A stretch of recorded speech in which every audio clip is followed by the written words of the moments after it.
Selamat sore Sumatera Utara. Sumatera Utara hari ini hadir kembali menjumpai Anda edisi Minggu 23 Februari 2025 bersama saya Audran dari Olinka. Sejumlah informasi menarik telah disiapkan oleh tim redaksi kami. Berikut berita selengkapnya.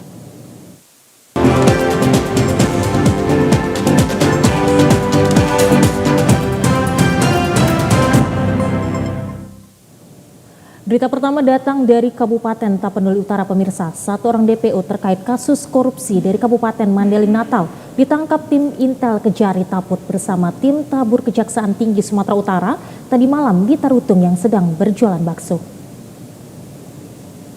Tim Intel Kejaksaan Negeri Tarutung bersama tim Tabur Kejatisu mengamankan satu orang pria inisial AS terkait kasus korupsi pembangunan lanjutan Tribun A Stadion Kabupaten Mandailing Natal senilai 2,1 miliar lebih. Sebelumnya, pelaku yang merupakan Wakil Direktur CV Pelangi Nusantara yang beralamat di Medan tersebut sudah 3 kali dipanggil sesuai dengan hukum acara pidana kepada penyidik, namun yang bersangkutan tidak menghadiri panggilan penyidik tanpa alasan yang sah dan tidak diketahui keberadaannya, sehingga pelaku masuk menjadi daftar pencarian orang oleh Kejaksaan. Setelah dilakukan penyelidikan oleh pihak Intel Kejaksaan Negeri Tarutung, pelaku diketahui berada di Tarutung dan bekerja sebagai penjual bakso keliling, kemudian ditangkap secara bersama oleh tim Kejari Taput dan tim dari Kejatisu di depan salah satu loket bus saat sedang berjualan bakso dan kemudian mengamankan pelaku. Sementara itu, menurut Kepala Kejaksaan Negeri Tarutung Doni Ritonga, dalam penangkapan tersebut pelaku kooperatif dan tidak melakukan perlawanan saat hendak ditangkap. Selain itu, setelah pelaku ditangkap dan diamankan di Kejari Tarutung, kemudian pelaku dibawa oleh tim Intel Kejari Mandailing Natal ke Madinah untuk menjalani proses lebih lanjut oleh Jaksa Penuntut Umum Kejaksaan Negeri Mandailing Natal. Ya pemirsa, petugas Satuan Reserse Narkoba Polrestabes Medan meringkus seorang bandar narkoba di kawasan Kampung Lalan, Kota Medan kemarin. Pada penangkapan pelaku beserta kurirnya ini, petugas sempat dihalangi oleh keluarga pelaku yang terus berteriak histeris.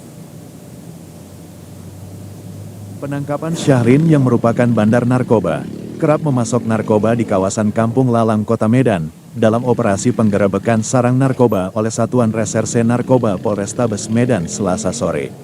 Untuk sampai ke tempat persembunyian pelaku, polisi harus melewati gang sempit serta berliku, yang hanya dapat ditempuh dengan menggunakan sepeda motor. Dari tangan pelaku, petugas berhasil menyita sejumlah narkotika jenis sabu dan uang hasil penjualan narkoba. Penangkapan pelaku tidak berjalan mulus, karena istri pelaku sempat berupaya menghalangi petugas yang hendak membawa pelaku dan terus-menerus menangis histeris. Bahkan istri pelaku sempat membawa anak-anaknya yang masih kecil untuk menghadang mobil polisi yang membawa suaminya meskipun berhasil dicegah. Kasat Narkoba Polrestabes, AKBP Tommy Aruan menyebutkan, selain menangkap pelaku yang berperan sebagai bandar narkoba, pihaknya juga meringkus 2 pelaku lagi di lokasi penangkapan. Ketahui bahwa di lokasi ini di Gang Musola sering terjadi transaksi gelap peredaran narkoba, di mana berdasarkan informasi tersebut Satuan Reserse Narkoba bersama dengan tim juga yang di backup dari jajaran Satuan Samapta melakukan penggerebekan tepatnya di gang ini, dan kami langsung menuju sasaran yang sudah menjadi TO kami, dan pada hari ini kami mendapati pelaku yang kami amankan langsung berikut dengan beberapa barang bukti antara lain bong dan juga barang bukti berupa sabu dan juga uang hasil penjualan. Penggerebekan sarang narkoba dengan target utama bandar dan pengedar narkoba akan terus dilakukan hingga kawasan rawan narkoba di Kota Medan dapat diberantas secara menyeluruh. Tersangka bandar narkoba ini dijerat dengan Undang-Undang Nomor 35 Tahun 2009 tentang narkotika dan terancam hukuman mati. Kelompok Paguyuban Karya Salemba 4 Universitas Negeri Medan menggelar aksi nyata pemungutan sampah untuk lingkungan bersih dan berkelanjutan. Aksi pungut sampah yang dilakukan oleh puluhan mahasiswa Unimed ini dilakukan di sepanjang Jalan Ismail Harun, Percut Setuan, Deli Serdang. Tumpukan sampah yang terdapat di sepanjang Jalan Ismail Harun Percut Setuan, Kabupaten Deli Serdang ini menjadi target pembersihan oleh puluhan mahasiswa yang tergabung dalam Paguyuban Karya Salemba 4 Universitas Negeri Medan. Dengan mengusung tema pungut sampah untuk lingkungan bersih dan berkelanjutan, dan bermodalkan peralatan seadanya, Puluhan mahasiswa ini dengan antusias dan semangat memungut sampah yang telah menggunung di sepanjang Jalan Ismail Harun, Kabupaten Deli Serdang. Selama ini, kawasan jalan tersebut memang dikenal dengan tumpukan sampah yang telah menggunung dan dikhawatirkan dapat berpengaruh terhadap kesehatan warga sekitar maupun kenyamanan pengguna jalan.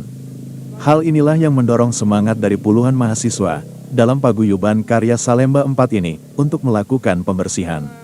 Ketua Paguyuban Karya Salemba 4 Unimed, Alfira Isya Nabila mengatakan, kegiatan pungut sampah ini juga sebagai momentum menumbuhkan rasa kepedulian generasi muda, khususnya mahasiswa untuk lebih peka dan peduli terhadap kebersihan lingkungan. Jadi harapannya kegiatan ini dapat menginspirasi lapisan seluruh masyarakat untuk lebih peduli terhadap lingkungan, dan juga kami mengucapkan terima kasih terhadap seluruh kolaborator yang telah membantu dan menyupport kegiatan ini. Semoga kita semua dapat lebih peduli terhadap lingkungan. Para mahasiswa ini juga menempatkan papan himbauan larangan membuang sampah sembarangan di lokasi usai dilakukan pembersihan. Pemerintah Kota Medan melalui Dinas Perhubungan bekerja sama dengan Satlantas Polrestabes Kota Medan melakukan perubahan arus lalu lintas di seputaran Jalan HM Yamin serta Jalan Perintis Kemerdekaan dan sekitarnya mulai Sabtu 22 Februari 2025. Perubahan arus lalu lintas ini dilakukan untuk memberi kelancaran dan keamanan arus lalu lintas yang lebih baik di perlintasan kereta api pada Jalan HM Yamin, kawasan atas underpass HM Yamin, pasca selesainya proyek revitalisasi lapangan Merdeka Medan, overpass Jalan Stasiun, dan underpass HM Yamin. Sejak beroperasinya underpass HM Yamin, maka arus lalu lintas di Jalan Gaharu telah berjalan dengan sangat lancar. Namun untuk Jalan HM Yamin, tepatnya kendaraan yang berada di atas underpass masih mengalami sedikit kendala. Sebab setelah melintasi bagian atas underpass, kendaraan di Jalan HM Yamin menuju Jalan Balai Kota langsung dihadapkan dengan perlintasan kereta api dan adanya traffic light di Jalan HM Yamin Simpang Merak Jingga. Pemko Medan membuat kebijakan untuk menonaktifkan traffic light yang berada di Tugu 66 atau Simpang Jalan HM Yamin Simpang Jalan Gaharu. Hal ini dilakukan agar kendaraan yang datang dari Jalan HM Yamin dapat melintasi perlintasan kereta api dengan lancar tanpa dihambat adanya traffic light. Arus lalu lintas di Jalan Gudang diubah. Bila selama ini arus lalu lintas di Jalan Gudang dari arah utara ke selatan, diubah dari selatan ke utara. Atau tepatnya, kendaraan di Jalan Gudang akan bergerak dari arah Jalan HM Yamin, Simpang Tugu 66, menuju Simpang Jalan Perintis Kemerdekaan. Selanjutnya di Jalan Perintis Kemerdekaan juga terjadi perubahan. Kami dari Satlantas Polrestabes Medan dan dari Disub Kota Medan menghimbau kepada masyarakat agar selalu berhati-hati dalam berkendara, utamakan keselamatan bukan kecepatan, habis ikuti arahan dari rambu-rambu yang telah disediakan, dan tentunya kalau ada diskresi kepolisian yang dilakukan oleh pihak lalu lintas tolong diikuti ya. Tentunya yang terakhir jangan lupa lengkapi diri Anda dengan kelengkapan keselamatan ya. Kalau R2 jangan lupa menggunakan helm, kalau R4 jangan lupa menggunakan safety belt ya. Itu salah satu komponen kelengkapan yang sangat dibutuhkan oleh pengendara ya, karena memang seperti saya sampaikan beberapa hari yang lalu, kecelakaan itu tidak mengenal waktu ya, musibah itu tidak tahu kapan datangnya, tapi intinya kita sebagai pengendara minimal sudah bisa mengantisipasi dengan menggunakan helm, habis itu menggunakan safety belt. Dinas Pendidikan Sumatera Utara mencopot Julpiner Simanungkalit dari jabatannya sebagai Kepala Sekolah SMK Negeri 10 Medan. Pencopotan Julpiner sebagai Kepala Sekolah setelah 140 siswa gagal mengikuti seleksi nasional berdasarkan prestasi. Hal ini disampaikan langsung oleh Kepala Dinas Pendidikan Sumatera Utara, Abdul Haris Lubis, usai menghadiri pelantikan di Aula Tengku Rizal Nurdin, Rumah Gubernur Sumatera Utara kemarin. Haris menyebut, langkah ini diambil berdasarkan hasil pemeriksaan internal yang dilakukan, serta rekomendasi dari berbagai pihak, termasuk hasil dari rapat dengar pendapat DPRD dengan orang tua siswa, terkait nasib ratusan siswa SMK 10 Medan yang gagal mengikuti SNBP. DPRD Sumut, melalui Komisi E, telah menyurati DPR RI dan Kementerian, agar peluang 140 siswa SMK 10 Medan tetap dibuka, untuk mengikuti seleksi nasional berdasarkan prestasi. Adapun sejumlah sekolah lain yang mengalami nasib serupa dengan SMK 10, pihak kepala sekolah serta operator masih melakukan pembinaan internal oleh Dinas Pendidikan Sumut.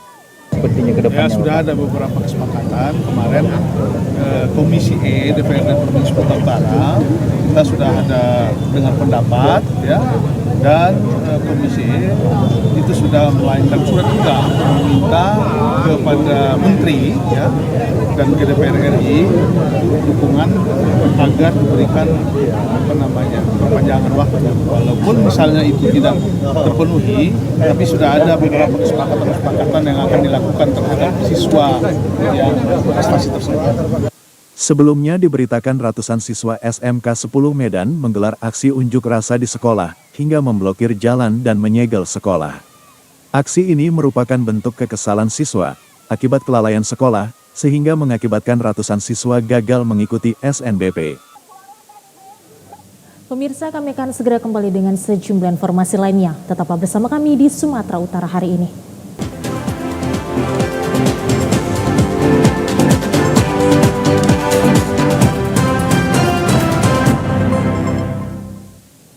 Terima kasih masih bersama kami di Sumatera Utara hari ini. Pemirsa, rangkaian kegiatan Gebiar Isra Miraj 1446 Hijriah Perguruan Al-Azhar Kota Medan berakhir. Ditandai dengan penyerahan piagam penghargaan dan piala kepada para pemenang lomba di Gedung Olahraga Haji Abdul Manan Muiz Perguruan Al-Azhar Medan kemarin. Penyerahan hadiah berlangsung cukup meriah dengan menampilkan aneka hiburan berupa tarian dan lagu-lagu Islami, disaksikan pembina Yayasan Hajah Rahmah Nasution, Haji Mahyujar Nasution, Ketua Yayasan Hajah Insinyur Rija Novida, Sekretaris Edukatif Haji Agustono, dan Ketua Lembaga Pengembangan Agama Islam Haji Samsudin Nasution.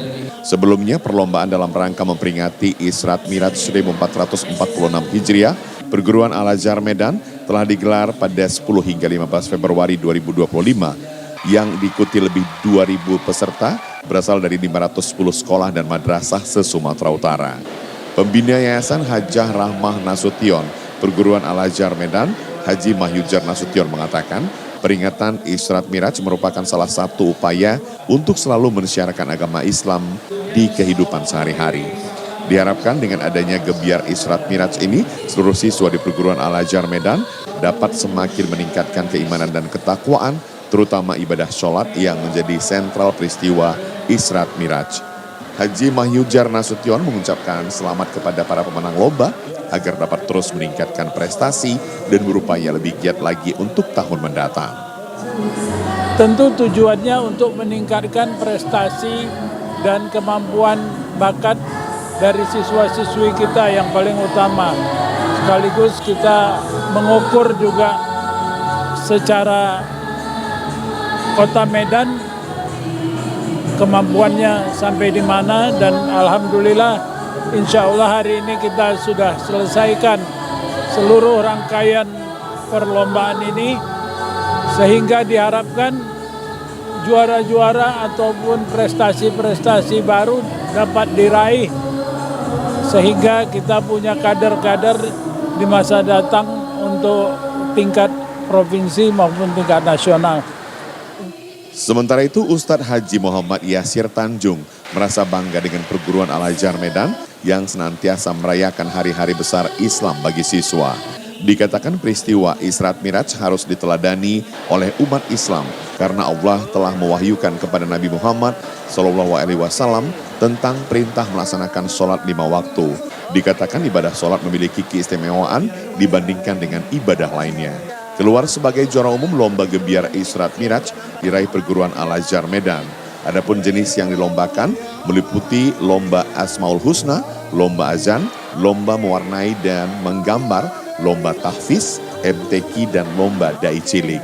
Selain diikuti siswa dan siswi, para guru di Perguruan Al-Azhar Medan dan SMP Ar-Rahman Percut juga mengikuti lomba Asmaul Husna, di mana juara 1 diraih guru dari SD Model, juara 2 SMA Unggulan, dan juara 3 SMP Perguruan Al-Azhar Medan. Sivitas Akademika Universitas Medan Area menggelar pengajian rutin yang berlangsung hikmat di Masjid Taqwa Kampus 1 Ummah. Acara ini mengusung tema Spirit Puasa Ramadan, membentuk mental disiplin pekerja yang berintegritas dalam meningkatkan kualitas kinerja institusi.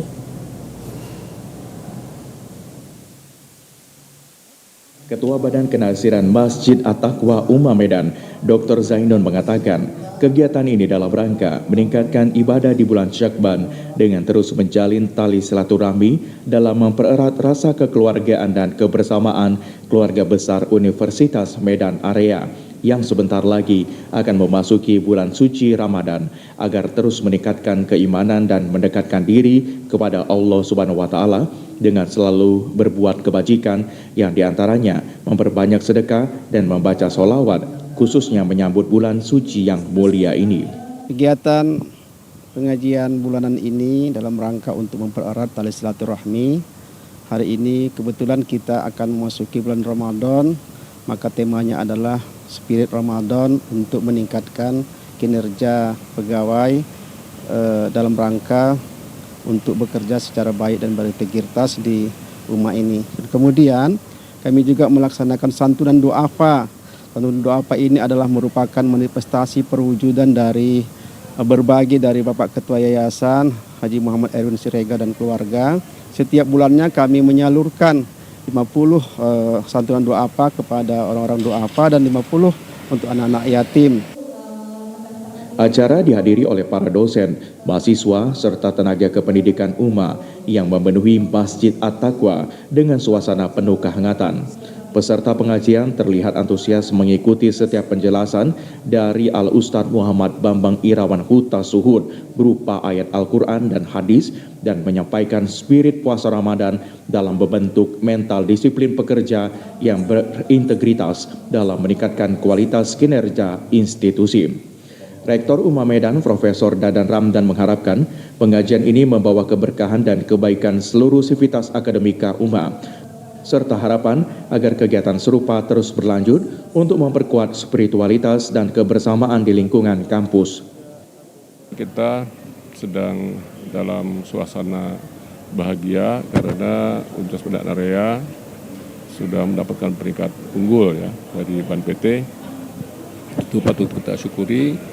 Dan tentu di dalam menyambut bulan suci Ramadan ini kita harus sadar benar bahwa karunia Allah ini patut kita jadikan semangat ya. Kita mengharapkan dengan peringkat unggul ini kita harus menambah suasana lebih baik di dalam memberikan pelayanan ya, kepada masyarakat dan harus menunjukkan bahwa keunggulan itu terlihat dan terasa oleh semua pihak dan juga terutama oleh stakeholders ya. Nah, mudah-mudahan dengan diawali dengan bulan Ramadan kita mendapatkan berkah dari Allah Subhanahu wa taala dan memberikan manfaat kepada masyarakat luas. Suasana penuh kehangatan terpancar di sepanjang acara, diperkuat dengan pemaparan ayat-ayat Al-Quran dan hadis, dirangkai dengan pembagian santunan bagi 50 orang kaum duafa dan 50 orang anak yatim piatu. Melalui pengajian ini, Universitas Medan Area menunjukkan komitmennya tidak hanya sebagai lembaga pendidikan unggul, tetapi juga sebagai wadah penguatan karakter spiritual bagi seluruh elemen kampus.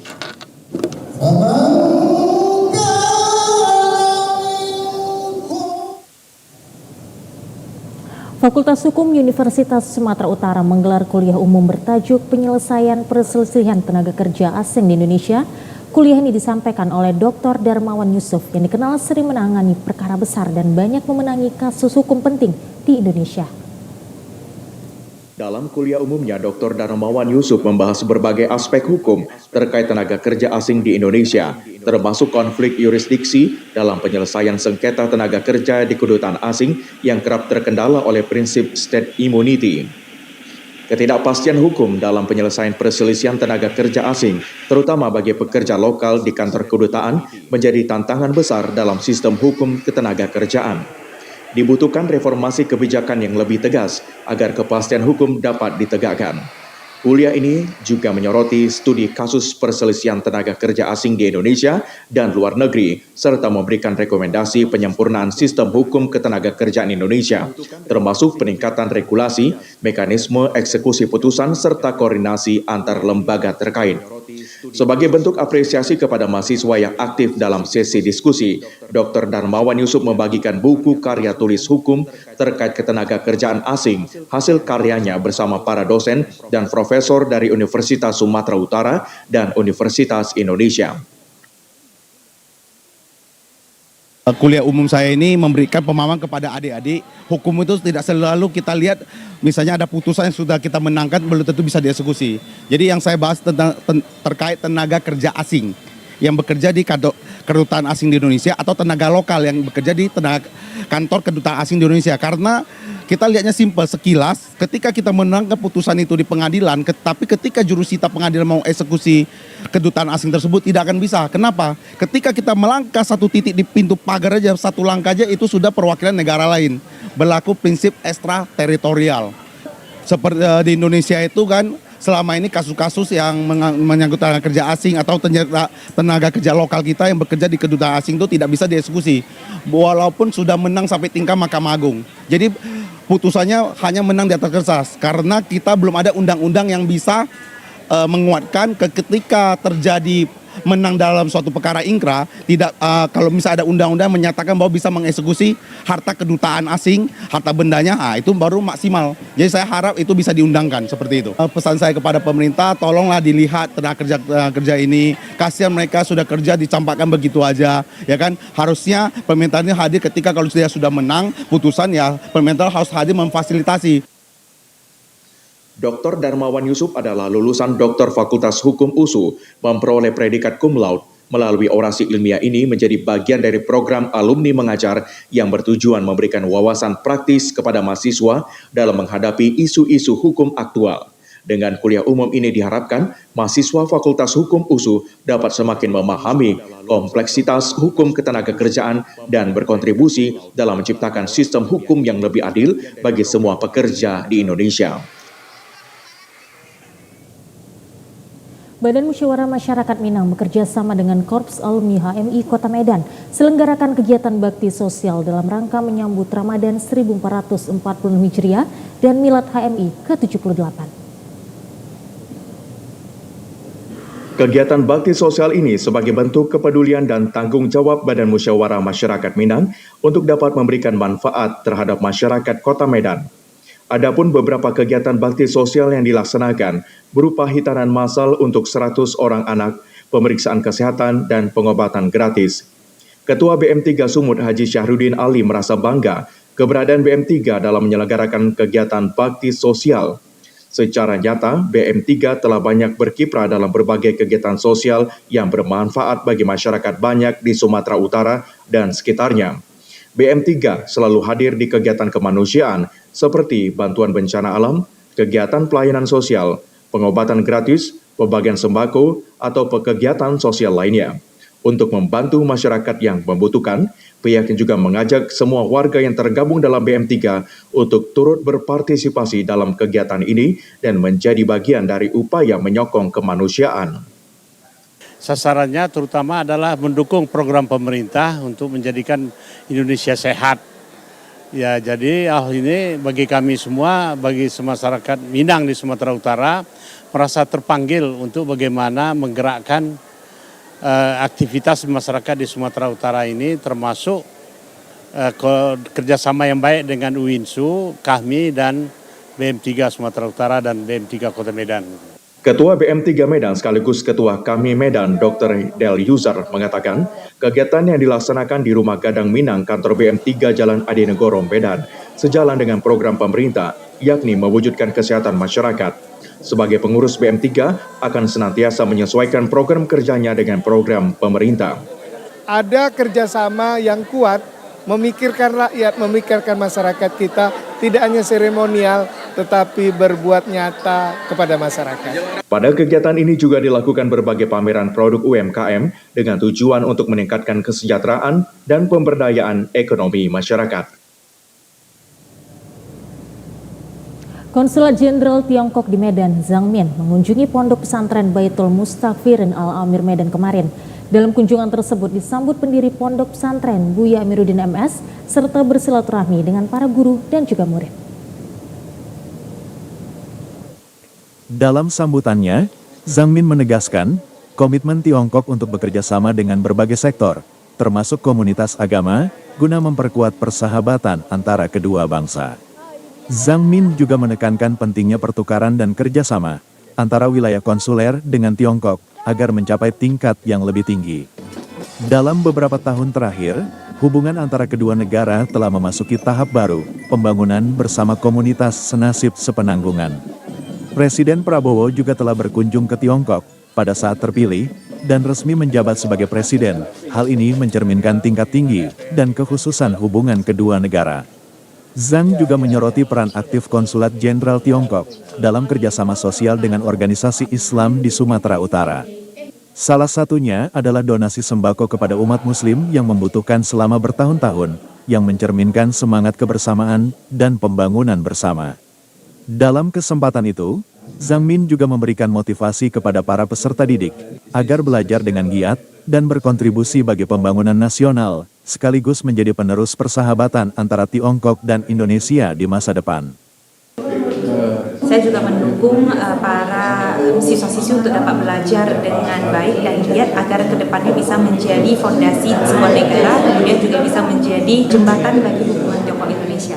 Jadi hari ini bisa dikatakan merupakan pelajaran pertama menggunakan bahasa Mandarin untuk memberikan pelajaran kepada siswa-siswi. Karena menurut saya Tiongkok Indonesia itu mempunyai budaya yang sangat kaya. Jadi seharusnya kedua negara itu melakukan pertukaran budaya dan peradaban.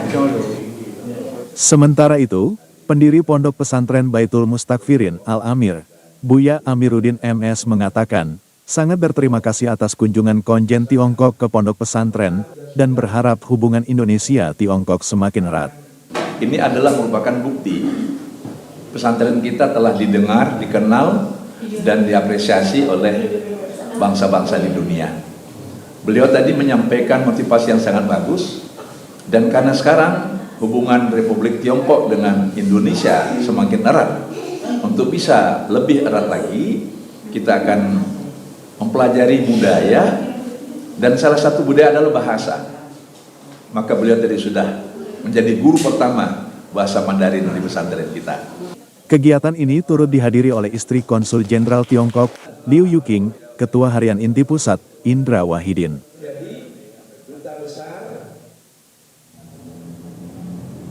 Al-Quran merupakan sumber utama pengetahuan di setiap aspek kehidupan manusia. Untuk mengetahui serta memahami tentang Al-Quran merupakan kewajiban setiap muslim dan menjadi tanggung jawab individu. Bagi umat Islam, keberadaan Al-Quran sebagai kitab suci yang diyakini mampu memberikan petunjuk yang benar dalam menjalani kehidupan di dunia ini. Untuk dapat membaca, memahami dan mengamalkan isi dari kandungan Al-Quran tersebut, membutuhkan waktu yang tentunya dimulai dari usia anak-anak hingga dewasa. Musabaqah Tilawatil Quran MTQ yang setiap tahun dilaksanakan di setiap daerah, merupakan ajang pencarian bakat bagi generasi muda pecinta Al-Quran. Seperti halnya kegiatan MTQ ke-58 tahun 2025, yang dilaksanakan di Masjid Nurul Islam, Kecamatan Medan Petisa kemarin, mempertandingkan kategori anak-anak, remaja dan dewasa kelompok putra dan putri, dari 7 kelurahan yang ada. Camat Kecamatan Medan Petisa Arafat Syam, didampingi Ketua Tim Penggerak PKK, Nyonya Uci Paramita Arafat Syam menegaskan, pelaksanaan MTQ akan menghasilkan generasi muda, tidak hanya mampu membaca akan tetapi mencintai Al-Quran.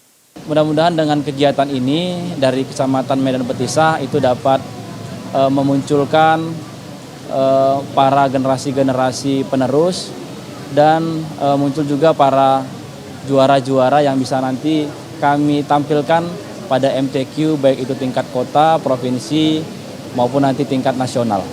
Lembaga Pengembangan Tilawatil Quran LPTQ merupakan wadah mendidik, mengembangkan dan memahami isi kandungan Al-Quran, senantiasa berperan aktif membina anak-anak dan remaja untuk mencintai Al-Quran.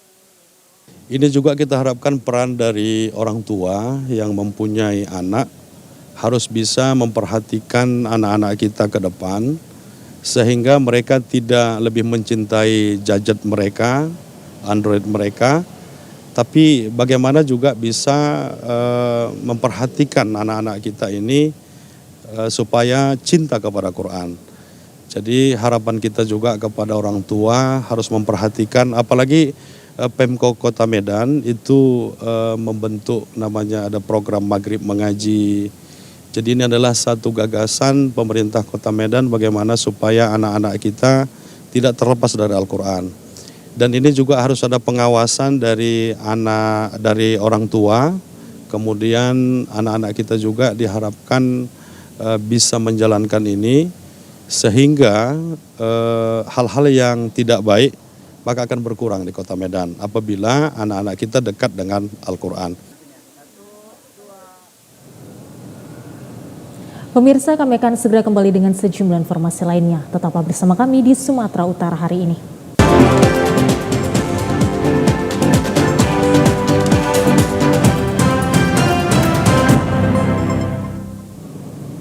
Terima kasih masih bersama kami di Sumatera Utara hari ini. Pemirsa, program makanan bergizi di Serdang Bedagai saat ini akan berjalan di 2 kecamatan, yaitu Kecamatan Pantai Cermin dan Tanjung Beringin.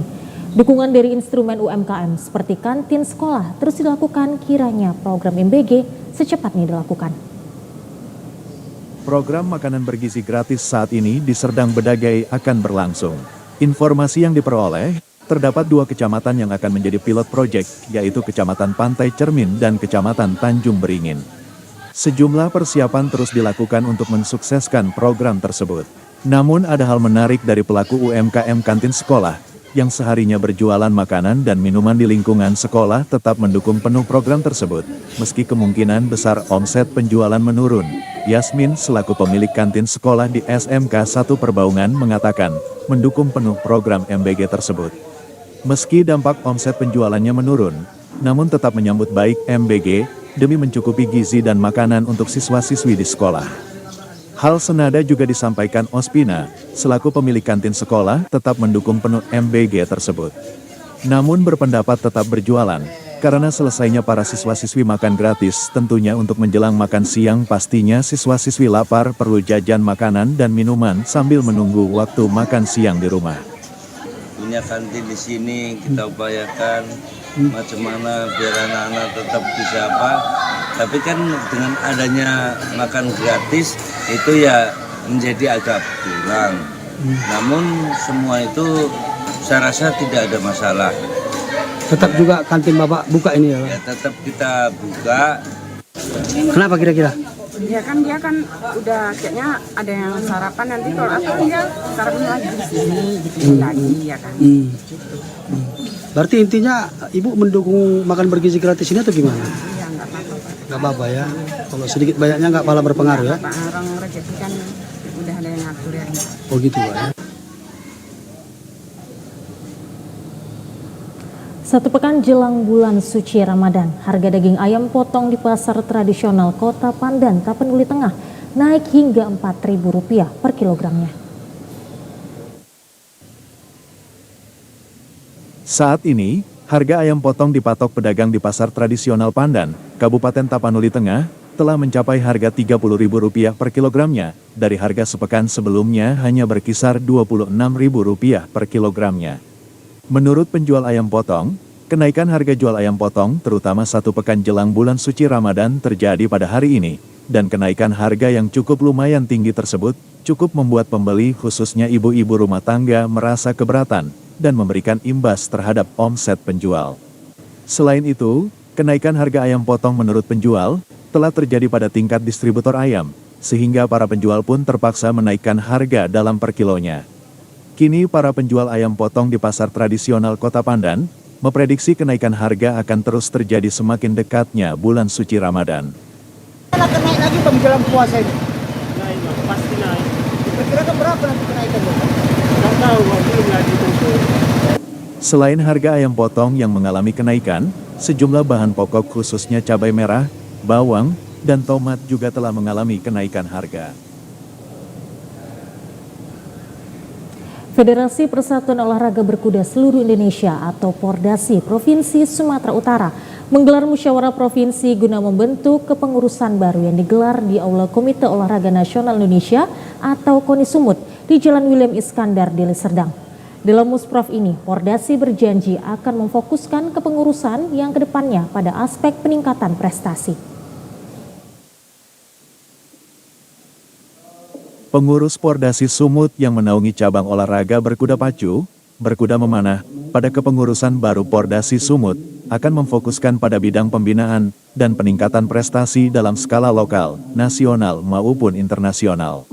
Selain itu, kepengurusan baru Pordasi Sumut nantinya akan melakukan langkah-langkah strategis, seperti melakukan kerjasama dengan pemerintah daerah kabupaten kota maupun provinsi untuk memperoleh dukungan dalam upayanya meningkatkan prestasi para atlet berkuda Sumut yang dalam beberapa dekade ini belum menunjukkan hasil yang maksimal.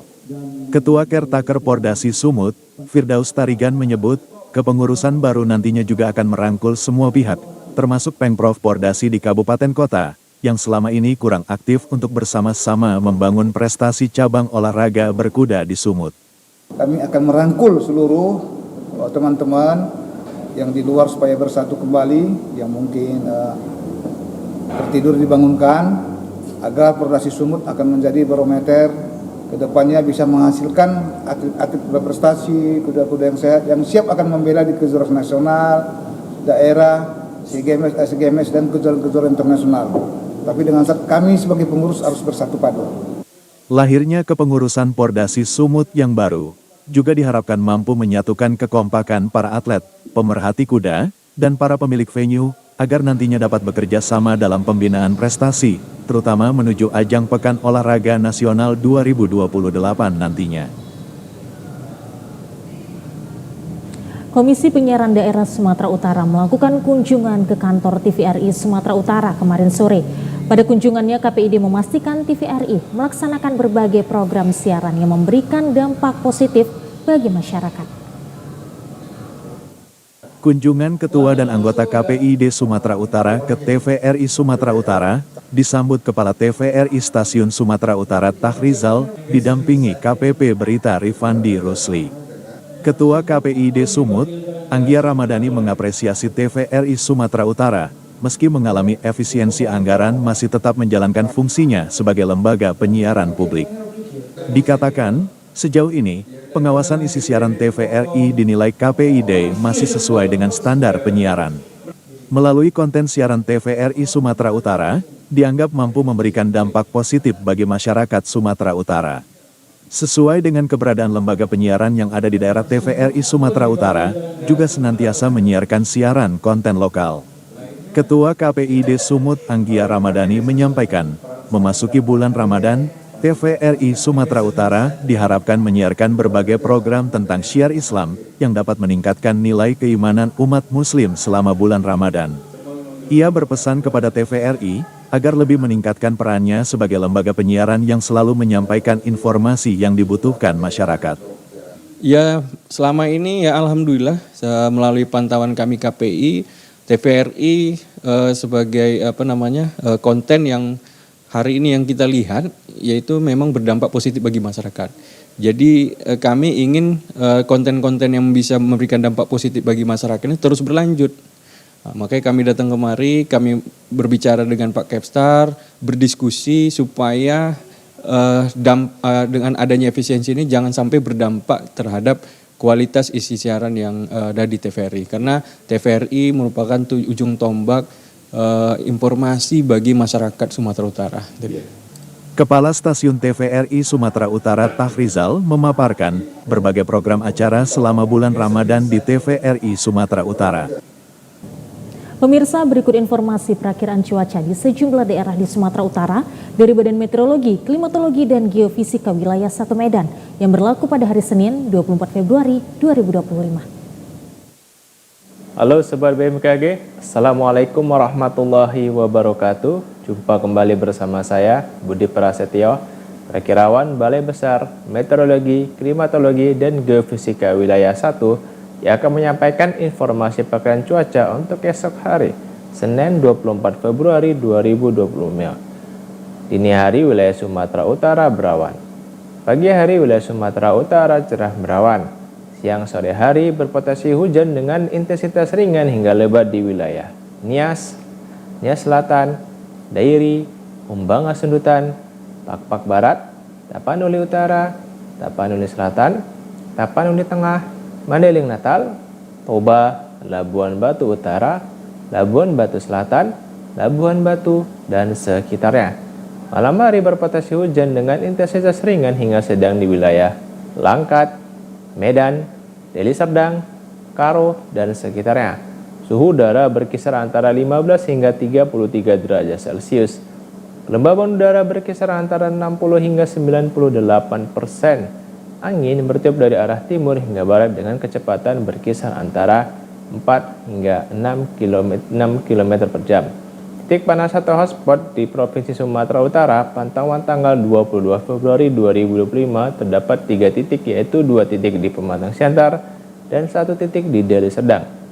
Kami menghimbau kepada masyarakat untuk waspada potensi hujan dengan intensitas lebat yang dapat disertai kilat, petir, dan angin kencang di wilayah pesisir dan lereng barat yang dapat mengakibatkan bencana hidrometeorologi seperti banjir dan longsor. Demikian informasi yang dapat disampaikan, semoga bermanfaat untuk kita semua. Assalamualaikum warahmatullahi wabarakatuh. Pemirsa, berikut kami sampaikan informasi yang telah kami rangkum dalam segmen Lintas Andalas.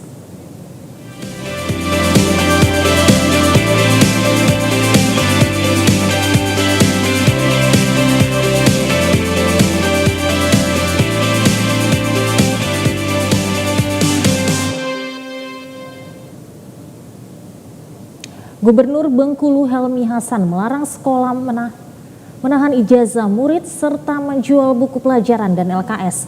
Hal ini disampaikan dalam surat edaran yang diterbitkan Helmi Hasan di hari pertama bekerja sebagai gubernur.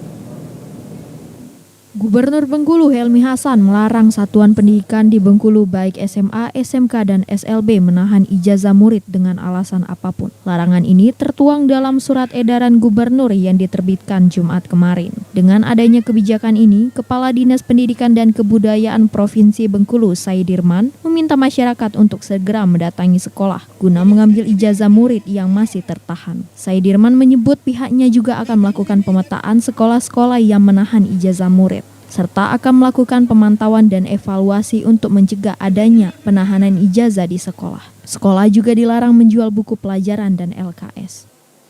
Supaya sekolah juga tidak ada lagi menghambat-hambat kalau ini masih ada ijazah-ijazah yang masih tertahan di sekolah. Tapi insya Allah saya yakin saya sudah melakukan pendataan, terhitung sejak dikeluarkannya instruksi gubernur ini, semua ijazah sudah clear dan insya Allah nanti akan kami baca lagi dan akan kami evaluasi selanjutnya sekolah-sekolah mana yang masih ada ijazah. Tapi laporan kepada kami semuanya sudah clear. Selain itu, gubernur juga meminta sekolah tidak melarang murid mengikuti ujian dengan alasan apapun. Kebijakan ini diberlakukan untuk mendukung program pendidikan gratis pemerintah daerah. Lucia Mayangsari, TVRI Bengkulu, melaporkan. Keberhasilan siswa tidak terlepas dari peran serta tenaga pendidik dan orang tua. Untuk itu, sinergitas kedua belah pihak untuk menghasilkan generasi berkualitas harus dipertahankan. Kepala SMK Palapa Bandar Lampung Mutiara Wikjayanti mengatakan, indikator keberhasilan tidak hanya ditentukan dari prestasi yang diraih di sekolah semata. Namun sejauh mana nantinya mereka dapat mengaplikasikan ilmu yang didapat di tengah masyarakat.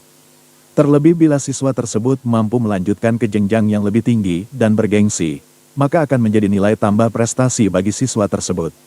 Untuk itu, diharapkan bagi seluruh siswa terus menggali potensi diri guna menghadapi persaingan di masa depan. Keberhasilan yang diraih siswa, menurut Mutiara merupakan keberhasilan seluruh pihak, seperti orang tua, guru, dan murid itu sendiri. Siswa selalu dilatih dengan berbagai jurusan keahlian yang dimiliki sekolah, yang bekerja sama dengan sejumlah mitra. Kami mencoba untuk peserta